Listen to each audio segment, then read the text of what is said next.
Welcome to the deep dive. Today we're looking at the financial markets for Friday, May 16th, 2025, using insights from Preety Capital. Yeah, and our plan is really to unpack the key movements, understand what's driving things, especially where there seem to be conflicting signals. Exactly. We're looking at tech stocks, global events, commodities, the major indices, the whole picture. And right away, you see this kind of split, don't you? Yep. Tech looking pretty optimistic. Right. While there's this undercurrent of caution elsewhere, mostly linked to global uncertainties. Absolutely. Let's start with tech then. It's hard to ignore that bullish activity. Definitely. The report highlights, strong investor belief in innovation, good earnings coming through. Seems like the appetite for risk, at least in the tech space, is definitely there, fueled by AI, next-gen tech. That whole narrative, it really seemed to capture the market's attention. It did.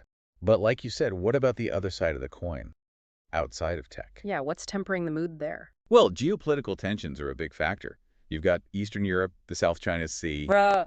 that's creating a layer of caution.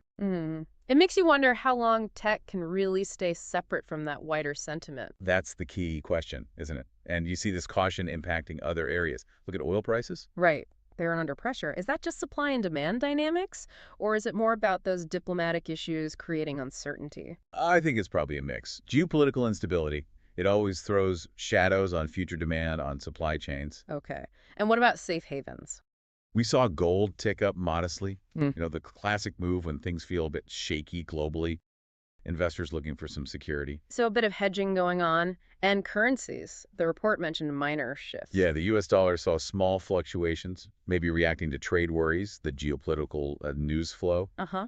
But emerging market currencies faced a bit more pressure. That's typical when global uncertainty rises, capital often flows out of perceived riskier markets. Okay, so that's the sort of global backdrop. How did this all translate into the main US indices then? The S&P 500 was up, but only slightly, 0.41%. Yeah, a modest gain could be some positive economic data points filtering through, or maybe just a sense that things aren't falling apart entirely. And the Dow Jones actually did a bit better, up 0.65%. Right, suggesting some strength perhaps in those more traditional industrial type stocks. Yeah. Blue chips holding up. But then, interestingly, the NASDAQ composite, which is so tech heavy, Yeah, it actually dipped slightly, down 0.18%, even with all that tech optimism we talked about. that is interesting. Could be simple profit taking after a good run, Yeah. or maybe lingering worries about interest rates hitting those growth stocks harder. That makes sense. High rates can definitely put a damper on growth valuations. Exactly. So when you pull it all together, what's the main theme you're seeing? It really feels like this balancing act, the excitement around technology on one hand, Hmm. and then trying to navigate this really quite unpredictable global situation on the other. Perfectly put. And for you, the listener, the takeaway here is, well, it reinforces the need for smart allocation, for managing risk carefully. Right, because understanding how innovation and global instability are interacting, that's pretty crucial right now. It really is.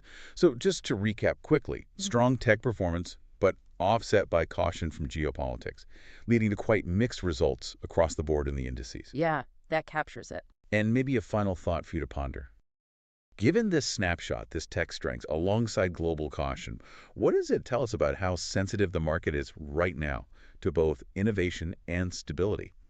And thinking ahead, where might the opportunities or maybe the hidden risks lie for you in this dynamic?